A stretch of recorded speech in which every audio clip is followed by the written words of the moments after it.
Welcome back to Combat Sports Weekly. I know it's post-holidays, but we're back with the three wise men that are usually here at the roundtable, so let's get it started. Roundtable.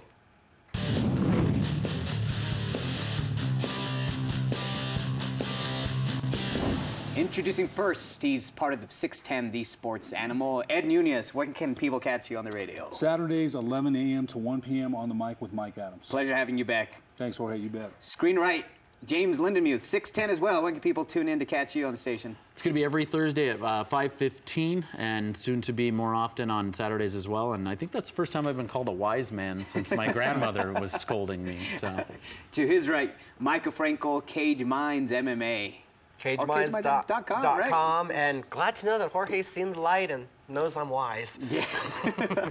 Welcome, guys. A pleasure to have you on. I love having you guys on every week. Let's jump right into it. Main event, UFC Fight Night 91 in Boston. Again, Sunday, taking place Sunday. TJ Dillashaw against Dominick Cruz. Micah, I know you won at this one first.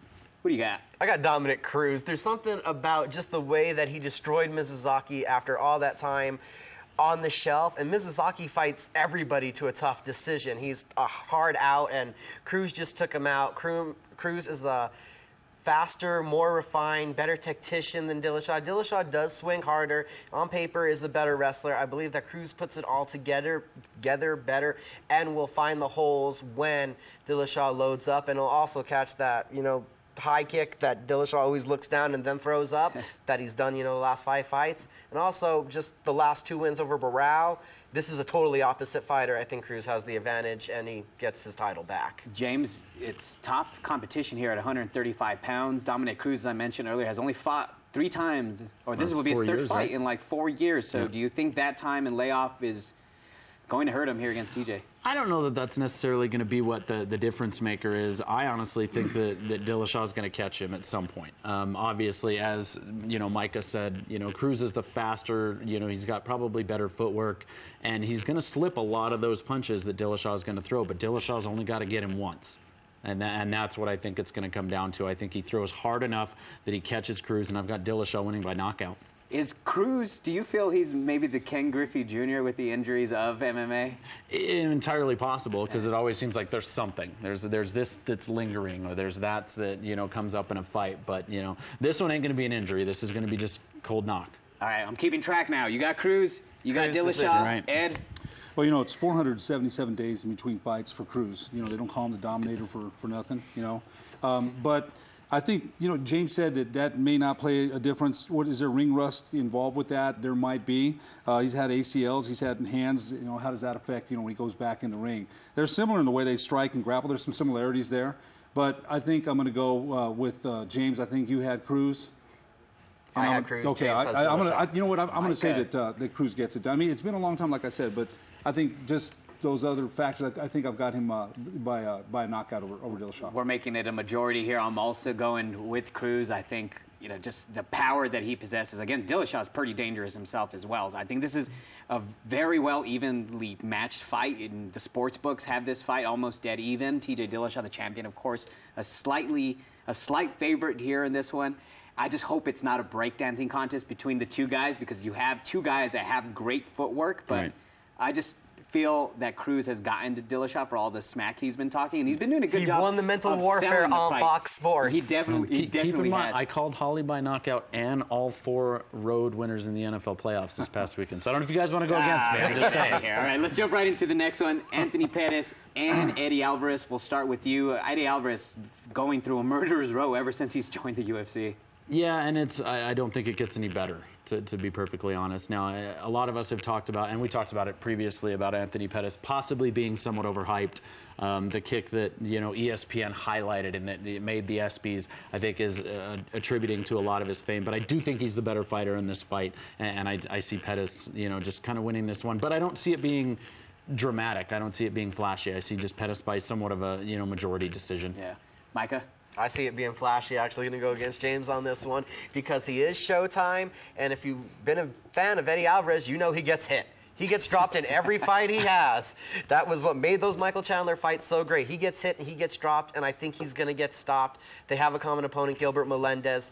Pettis won by stoppage, and Alvarez had to grind out to save his life. I think Pettis wins via stoppage TKO. You have a good point about the lack of head movement there. Are you going with the same here? Well, you know what? If you look at that, they've both been out of the cage for a while, and I think Micah makes a good point there in that Alvarez, his defense, he took some shots against Donald Cerrone as well, and Gilbert Melendez. I mean, his defense when it comes to striking, grappling, and submission, I think that you got to give the edge a little bit to Pettis, and I see him. I'm going with Mike. I've got Pettis in that fight as well.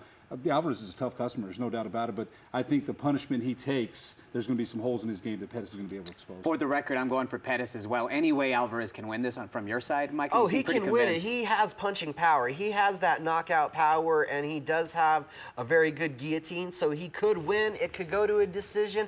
I just think that it's one of those things that Pettis rises to the occasion after falling so far, and I think we're going to see a much improved wrestling game out of him, working with Izzy Martinez and heading over to Chicago, and that's going to make the difference in keeping the fight standing this time. And I feel the same. That training that he's doing with Izzy is huge, and we've seen that with a lot of fighters, and it helped Holly Holm in her fight against Ronda Rousey too. Could be the difference. We'll move on to the next topic. It's the final topic here to wrap up, guys. We'll be out next week, so we'll give our predictions of this one as well. Danny Garcia versus Robert Guerrero in a pretty good PBC fight on Fox. What do you think? Well, you know what, Danny Garcia, his last couple of, could have put him in against Lamont Peterson, Amir Khan. They put him in against Robert Guerrero, who's lost 2 of his last 4 fights. Kind of making it easy for Danny Garcia, I think. And I thought they could have picked a better opponent or somebody a little bit tougher. And not that the Ghost isn't tough, but again, he's lost 2 of his last 4.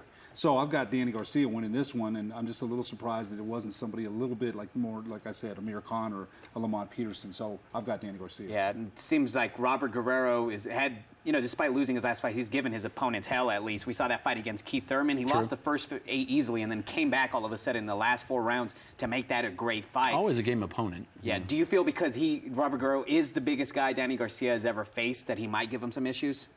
Possibly. And the size could come into play, but I honestly think that this is somewhat of a marketing, decision as well. I think that a big part of it is that they see an opportunity with Danny Garcia to actually, there's not that many big names in boxing that will draw fans, and I think that Danny Garcia could possibly be someone that will actually draw, butts and seats. And that's why they give him an opponent that they really feel like he can win, and the Vegas odds show it. Right. You only got about 10 seconds, Micah, but what do you think about this one? We're putting you down on the record for boxing, too. So Guerrero's the biggest opponent, tough opponent. It's going to be a decision for Garcia. WBA wouldn't sanction the title fight. WBC that says enough, I think. That's pretty weird, but nonetheless, I'm also going with Danny Garcia here. I think he'll easily outbox his way to this one. I think 9-3, something like that. But that'll do it for this week's show, ladies and gentlemen. Make sure you guys join us next week, or I'm sorry, we'll be off next week, so we have a replay of the show. But the week after, stay tuned. Again, Amber Brown and Andrew Tennyson fighting this weekend. We'll see you next week.